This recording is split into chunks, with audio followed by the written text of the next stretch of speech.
C'est les questions qui reviennent très souvent.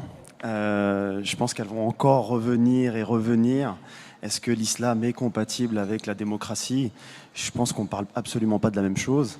Et tout dépend de la définition qu'on donne et de la démocratie et de l'islam. Moi, j'aimerais juste rappeler une chose, c'est que il y a une multitude de définitions de l'islam, multitude de définitions de la question démocratique.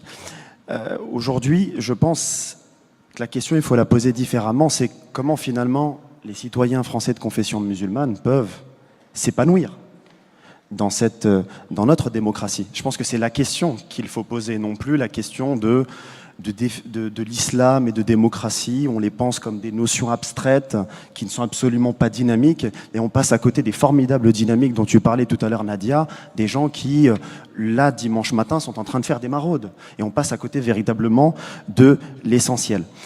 Moi, pour qu'on ne reste pas justement dans cette réflexion autour de notions abstraites, et je me ferai l'élève de Fernand Braudel, et ce temps long, je pense qu'il faut analyser les choses vraiment avec cette perspective historique. Et quand on analyse les choses dans la perspective historique, on se rend compte que durant les 3 derniers siècles, la France a énormément changé. Avant même d'être un empire colonial, c'était une monarchie absolue de droit divin. Aujourd'hui, c'est une république, elle est démocratique et elle est laïque. Et aujourd'hui, dans la crise de la pensée qui est la nôtre, nous sommes devenus des petits conservateurs et parfois même des petits dogmatiques. Et nous n'avons pas d'audace intellectuelle pour essayer d'envisager quelque chose de nouveau.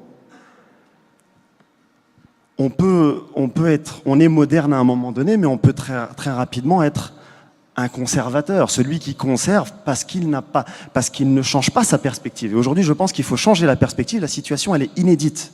Elle ne s'est jamais vécue nulle part. Donc là, aujourd'hui, ce qu'il faut, et c'est créer des espaces où toutes les sensibilités françaises vont pouvoir débattre et échanger ensemble et envisager ensemble la société française de demain, la démocratie en tant que projet inachevé de demain. Et je pense sincèrement qu'il faut cette créativité philosophique, mais cette créativité philosophique, elle ne se fera pas avec des musulmans qui regardent en arrière, en pensant que l'âge d'or est passé et que la seule chose que j'ai à faire, c'est de regretter un passé.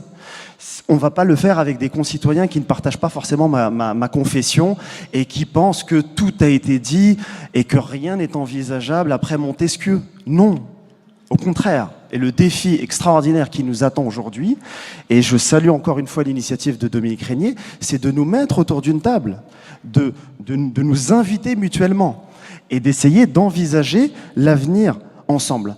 Parce qu'aujourd'hui, le cheminement intellectuel comme spirituel, il ne peut pas se faire qu'avec des gens qui pensent comme moi.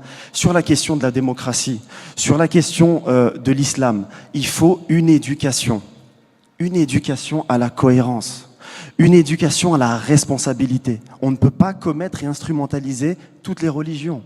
On ne peut pas instrumentaliser l'islam. On ne peut pas instrumentaliser la démocratie. Excusez-moi, mais la démocratie ne s'arrête pas au port de Marseille.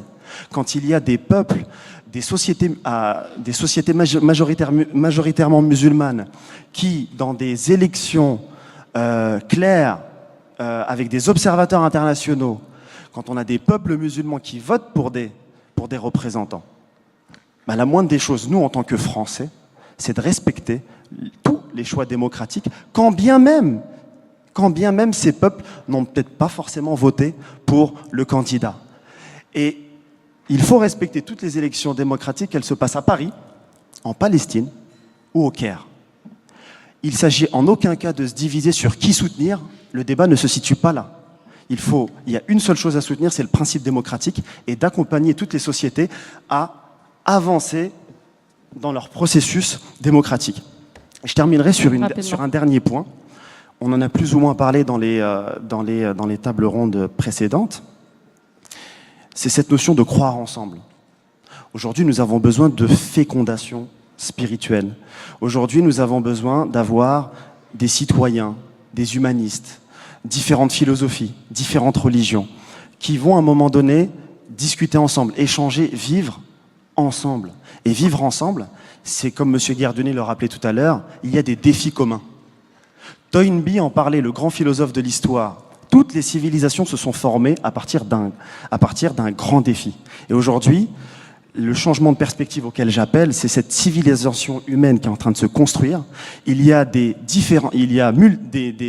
plusieurs crises, qu'elles soient sociales, économiques, écologiques et spirituelles. Et nous devons, à partir de nos identités respectives, essayer d'envisager des solutions et de relever le défi, le challenge ensemble. Merci.